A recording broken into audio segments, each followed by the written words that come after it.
Millenniummon, a Digimon featured in many pieces of Digimon media.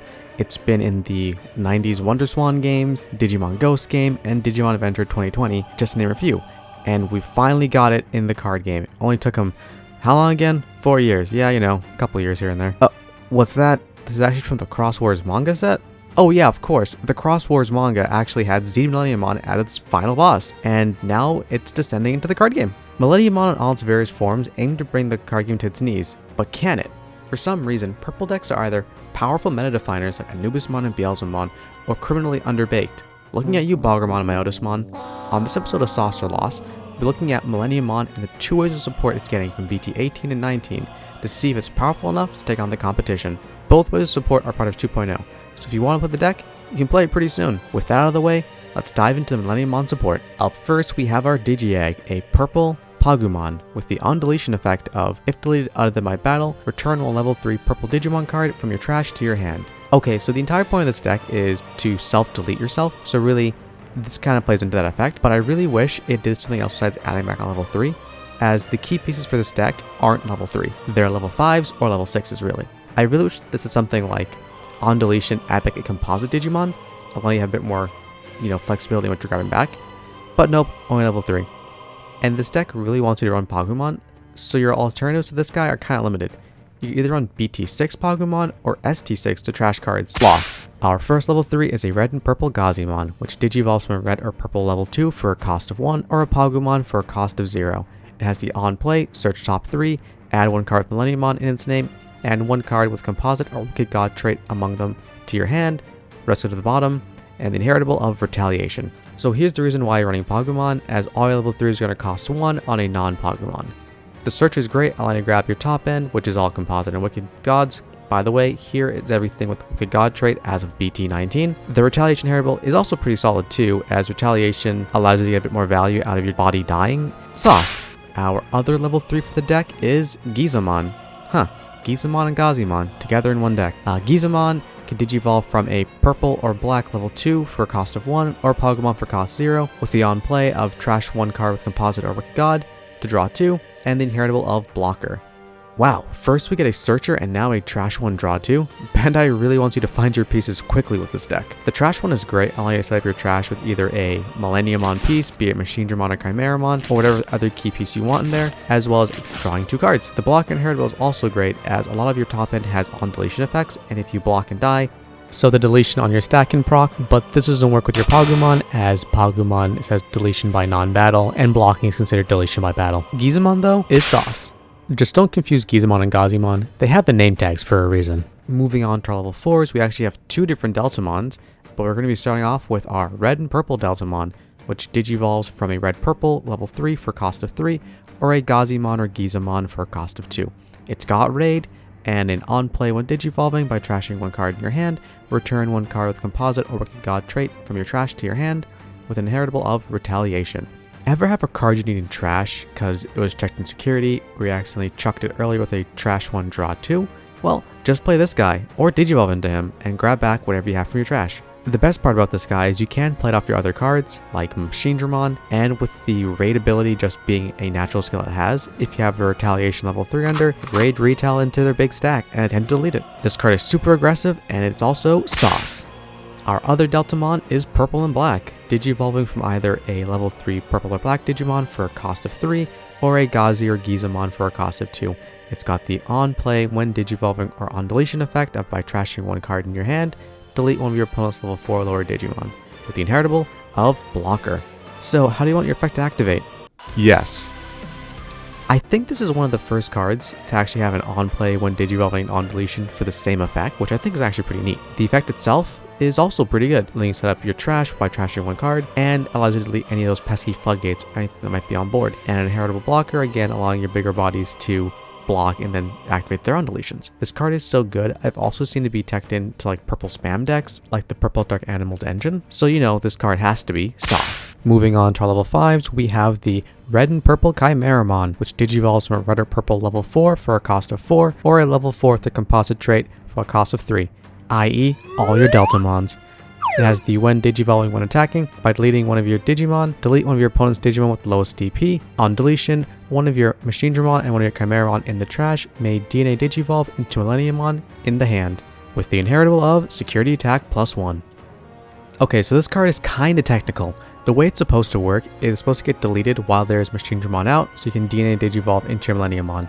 Yeah, the way the on deletion is kind of worded is kind of weird. What you're supposed to do with this is you're supposed to have a Machinedramon already out, and then if this Kimeramon is deleted, or if you have any Kimeramon actually, you can just go into that. So there is some kind of setup you can do with this that I'll talk about a little later on with some Machinedramon cards. But overall, this is one of the main ways you're going to be DNAing into your Millenniummons and getting into your top end. The when digivolving when attacking effect is also pretty solid, as if you have a bunch of on deletion inheritables or other things you want to trigger, you can pop itself and then pop something else with the lowest DP on your opponent's side. The inheritable of sec +1 is also really solid, as it gives some more aggression to your stack. Overall, I'll say this card is sauce. It's needed for your DNA strategies into Millenniummon, but there are a couple of things I want to tweak about that I'll talk about in a bit. Our BT19 Kimeramon is one card you don't want to cross, because honestly the cross effect in this is kind of really weird and I don't like it as much. Anyways, this guy digivolves from a purple or red level 4 for a cost of 4, or a composite level 4 for a cost of 3. It has the on play when digivolving. By deleting one of your Digimon, delete one of your opponent's level 3s, 4s, and 5s. With the on deletion of, by deleting one of your own level 4 or lower purple or red Digimon, you may play out one Machinedramon from your trash without paying the cost. With a Digicross of -1 for 3 level 4 composite Digimon with different card numbers, i.e. for a cost of 5 if you do the full Digicross. Same inheritable with security attack +1. In theory, this card is actually really good, as it helps set up for Millenniummon, as that card has an effect that's dependent on having different levels in trash. But I'm gonna be real, this Kimeramon is not very good. Hitting the middle levels is only really good against like Crossheart and Imperial maybe? But let's be honest, when was the last time your opponent had 3 different level Digimon out in the field and it wasn't a pre-release? Yeah, it's kind of hard to think about that, right? I understand the vision with this card, with the idea being that you use this and the BT19 Machinedramon to pop your BT18 stack. BT18 goes into the trash, DNA off of that, and then go into your full big Millenniummon. And since you can Digicross with this, Digicross allows you to put more sources underneath. But speaking of the Digicross, I actually think for this card it's actually really bad, as this deck only has 2 dedicated level 4 composite Digimon, which means you've got to fill in the blanks with another level 4 composite Digimon, and well, here are your options for that. Oh, and the undulation effect is just terrible, as you have to pop another one outside the field in order to use it, and let's be real, having 2 Digimon out of this deck is kind of hard to begin with. Overall, I'd say this card is lost. The BT18 counterpart is just way better. Run this as maybe a 1 or a 2 of at most. Our level 6s for the deck are 2 Machinedramons, and our first one is black and purple, which can digivolve from a level 5 black, purple, or composite Digimon for a cost of 3. When you would play this Digimon, by deleting one of your other composite trait Digimon, reduce the play cost by 4, meaning you can play it out for 7. It's got the on play when digivolving effect of to digivolve one of all of your opponent's Digimon, and the on deletion of one of your Kimeramon on field and one of your Machinedramon in the trash may DNA digivolve into Millenniummon from your hand. With the inheritable of opponent's turn, you can redirect one of your attacks into one of your composite or wicked god trait Digimon.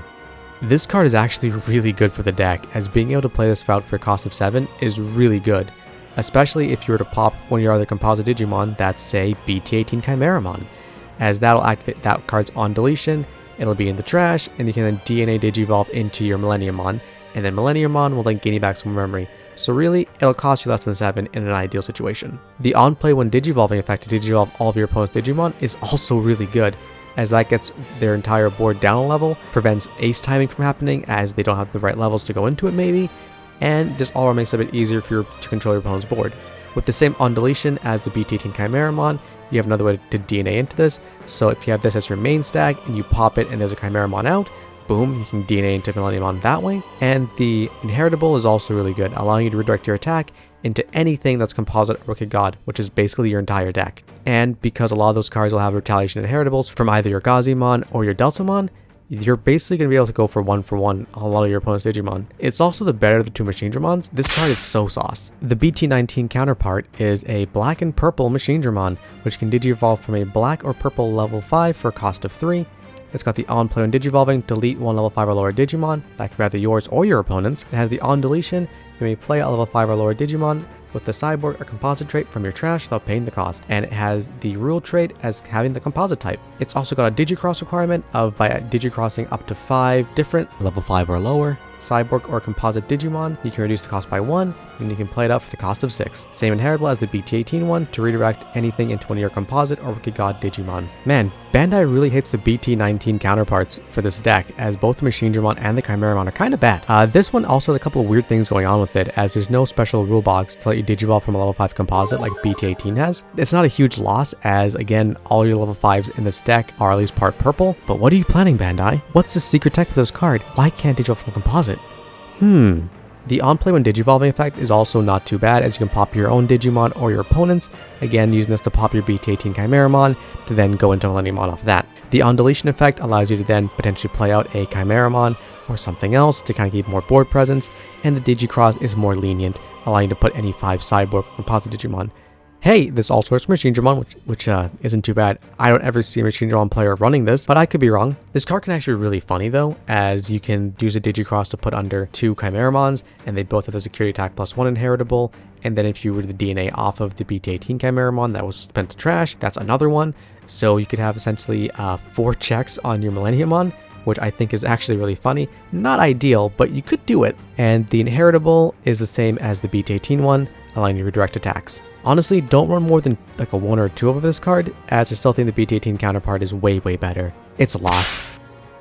And now, the moment you've all been waiting for, our level 7 boss monster. I mean boss monsters. We actually have 3 of them. And starting it off, we have our level 7 red and black Millenniummon, which digivolves from level 6 black or red card for a cost of 4. DNA digivolves from a Kimeramon plus Machinedramon for free. Has the on play when digivolving, delete one of your opponent's Digimon. Then if DNA digivolving, return 1 Digimon card with a different level from your opponent's trash to the top of their deck and gain a memory for each card returned. It has the on deletion of by returning 1 Kimeramon and 1 Machinedramon from your trash to the bottom of the deck, you can play out 1 Millenniummon from your trash without paying the cost. With a Digicross of -2 for a Kimeramon and Machinedramon, meaning you can Digicross this guy out for a cost of 8. When I first saw this card, I thought it was a BT2 retrain at best. Gain to pop something, and if you DNA, you gain memory off of that, and then mess up your opponent's deck a bit, allowing them to brick a bit for a turn or 2. But then the on deletion started to click in, and I started going, oh my god, I get it.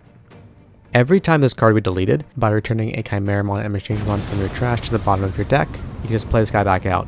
And because it has the on play effect and a Digicross, you can basically re-Digicross every single time this card comes back out, allowing you to potentially loop this card over and over and over again, so long as you have either Machinedramon or Kimeramon in hand, and then 2 in trash. And you're probably thinking, oh, okay, that's not too bad, I guess. Again, you're gonna pop something every single time it comes back out. Okay, not too bad. But the real value is with the option card, and that's where things started to click together, and this deck became really fierce. This card is sauce, and I'll explain why once we get to that option. Our next card is the Dark Lord himself, the bringer of chaos and destruction, MoonMillenniumon. Actually, it's kind of cute. Anyways, it digivolves for a cost of 5 off a level 6, or for a cost of 2 off your Millenniummon. It's got the on play when digivolving. Your opponent trashes all the cards in their hand until they have 5 left. For every 2 cards trash, delete one of your opponent's tamers. Has the all turns effect. When this card leaves the battle area, by deleting one of your composite Digimon, it doesn't leave. All turns, once per turn, when another Digimon or tamer is deleted, trash your opponent's top security. Aside from looking like just the cutest little guy ever, this card is insanely good. Your opponent has a massive hand and a big board present with lots of tamers. Slap this card down and remove all those cards from hand and leave them back with just 5 cards. Oh, and pop their tamer as well. And when you pop a tamer, you'll drop on top of their security. The protection effect is also live as long as you have another composite Digimon, and if you delete one of your other composite Digimon that has an on deletion, which is like half the deck, you can activate that card's on deletion effect and then incur even more advantage. Honestly, I can see this card being teched into a lot of purple decks in the future, as again, the main effect to just rip your opponent's hand down to 5 and then pop tamers is really strong. And if your deck has other effects that pop tamer or Digimon, again, all turns this guy will just drop one of those top security cards, which is really powerful on its own. In archetype it's even stronger, but even outside of the archetype, I think it's really strong. This card is sauce and the equivalent of the Digimon Taxman. The more you grow, the more you'll pay. Okay, and on to our last Digimon card, our secret rare, ZeedMillenniummon, which is a red, purple, and black Digimon that can digivolve from red, purple, and black, level 6 for a cost of 6, or a MoonMillenniumon for a cost of 2. It's got the overclock composite trait, which means you can pop one of your other composite or token Digimon and attack without suspending. It's got the on play when digivolving and when attacking. By returning 1 Digimon card from your opponent's trash to the top of their deck, return one of their Digimon to the bottom of their deck. And the all turns effect, while this Digimon has no Digivolution cards, it can't suspend, but it isn't affected by your opponent's effects. Like with the rest of this deck, I'm not sure how I feel about this card, because on paper, it's really powerful. allowing you to manipulate your opponent's trash to bottom deck one of their mons. The main effect for this card, the on-play Digivolving when attacking, can be done twice in one turn, as you can do it once with the on-play when Digivolving, and then once with the overclock attack. The scariest part about it is it's not a once per turn, which means it's only a matter of time until someone figures out how to break this card and do multiple swings and just completely ruin someone's life with it. The all turns effect, though, I think is also really funny, as it's a direct middle finger to blue decks, as this card can't be source stripped and then bounced. Well, it can be source stripped, but it can't be bounced. So suck it, Zudo Ways, you can't do nothing about this guy. I've also seen this card get teched into stuff like Diaboramon as sort of a blitz-free game by popping one of their tokens and then swing for that final check. But for the Millenniummon deck itself, I can see this card being no more of a 1 or a 2 of. This card is sauce, but I'm also really scared about it because it's only a matter of time before someone figures out how to break the game with it. Okay, and now for our last card, the 4-cost option, the Wicked God Descends. With the main effect, you may play a composite Digimon from your trash with the play cost reduced by 4, then you may place this card in the battle area. The all turns effect, when any of your Digimon with Millenniummon in their name will leave the battle area, delay, you may play one Wicked God trait Digimon with a play cost of 1 higher than the deleted Digimon from your hand or trash without paying the cost. Security effect, place this card in the battle area, and it does have the Wicked God trait, so it is searchable. The main effect is kind of whatever, as you need to have something in your trash to play out with it, and that can be just depending on what you end up chucking in there. It's okay because it's not like Ancient Guardian Deity where you're able to kind of save memory. Hey, on the bright side, the delay effect is insanely good at allowing you to like lock down your opponent's board and keep your bodies coming out, as if your Millenniummon is deleted first, you can then play a MoonMillenniumon. If MoonMillenniumon would be deleted, you can then play out ZeedMillenniummon. Oh, and because Millenniummon has the effect to just keep coming back out, it'll just come back out, and because it was deleted, it'll then activate MoonMillenniummon's effect, then trash the top of your opponent's security. And again, like the top end just really works together insanely well, and the combo potential here is insane. But the biggest worry about this card is stuff like the Lucemon option and anything else that interacts with your back row, as if something gets rid of the option, you're just kind of out of luck. But this card has such great combo potential that I'm going to have to say it's sauce, because like, oh my god, just think about it. 3 different level 7s out for the cost of a 4-cost option. Oh man. Oh man. Before I get into the final rating for the deck and my overall thoughts on it, I do want to mention a couple of tech cards that I found have been really helpful. Stuff like BT3 Gazimon as a memory floodgate, which is really helpful in case of those matchups where your opponent just gains a lot of memory, like with Imperial. Also BT14 Gazimon, as that just has the inheritable of on deletion, gain a memory. Again, stays tribal, gaining a memory, can't complain. Analog Youth, as you're having a lot of these big level 5s and level 6s that are dying, so might as well suspend that, gain a memory, and hatch, and be able to continue that way. And as well as being able to search, because again, more searching is not a bad thing. Also, part of BT19 is this 4-cost Nene, which allows you to Digicross from your trash with Composite Digimon or Twilight. And hey, all this deck has Composite Digicrossing, so might as well. Oh, and it's also Memory Setter. Calling from Darkness, pop something to play out another body. Again, the on-play might not activate, but sometimes just being able to get that pop and then playing something out can activate some of your DNA effects. Then you could use it to pop your Machinedramon and play out the Kimeramon, and then DNA into Millenniummon from that. So again, not too bad there. Also, you can use BT19 Shademon, which allows you to play out the Nene and search 3. It's composite and you can save with it. Oh, what's that? It's not part of 2.0, but instead 2.5 because it's Milleniummon support. Well, I guess you have something to look forward to in that set. But yeah, those are just some tech cards that can help make this deck a little smoother to run. Millenniummon is a very powerful control deck, allowing you to just lock down your opponent's board, trash, and deck with just absolute power using either your Millenniummon, MoonMillenniumon, or even your ZeedMillenniummon. At least that's the idea in theory, but in practice, the deck's very slow and clunky. It takes a while for you to really set up, and by the time you've done that, it's been a few turns, and if your opponent's playing anything fast, they're either threatening lethal or they've already won. Honestly, your best bet with this deck is to Digivolve up the line into either your BT18 Machinedramon or Kimeramon, and then pop it with the other one, or stuff like Calling from Darkness, allowing it to then go into your Millenniummon. From there, it's all about getting your board presence wider, but that's part of the problem. Your Kimeramon and Machinedramon help control the board and buy you time, but really, in order to like win the game, you have to go into a Millenniummon, either regular, Moon, or Zeed. And that is costly to do. If you DNA into Millenniummon, you need to have the bodies out and the trash set up. If you want to go into Moon, it's going to cost a lot of memory. If you go into Zeed, it's going to cost a lot of memory too. And then when you pass over the turn, you're not really doing anything aggressive, and you have to really hope that your Millenniummon stays on the field. Yes, Millenniummon and MoonMillenniumon both have forms of protection, and Zeed has its weird sourceless protection, but they take a while to get into. This deck is all about self-punishment, as you have to delete your own bodies in order to really get any real advantage out of them. And if your opponent plays anything that bottom decks or removes them through other means or methods, then you're kind of just like, well, back to square one. I think in a vacuum, the MoonMillenniumon is probably your best card to get out of the set, as both Millenniummon and Zeed are more situational at best, if not run in archetype. But with all that being said, it is a very functional deck. It's just slow and, as I mentioned, clunky. There are some cards in 2.5 that'll help bring things a little better, like the Shademon I mentioned earlier. In the current state as of 2.0, I'm giving the Millenniummon deck 3 Gimps out of 5. Daddy, chill. Yes, the deck is functional, it works, but it is also painful to play sometimes. Kinda like a Gimp. Thank you for watching the episode of Sauce or Loss. If you've enjoyed it, consider liking and subscribing, as it helps us out and shows that you guys enjoy this stuff. Millenniummon was a hard one to work on, as the deck works, it functions sometimes, and when it pays off so well. Maybe Bandai will give it a wave 3, considering that it's been in like so many different series. But as of right now, womp womp. This has been Pro Ninja. We'll see you guys next time. Sauce or Loss.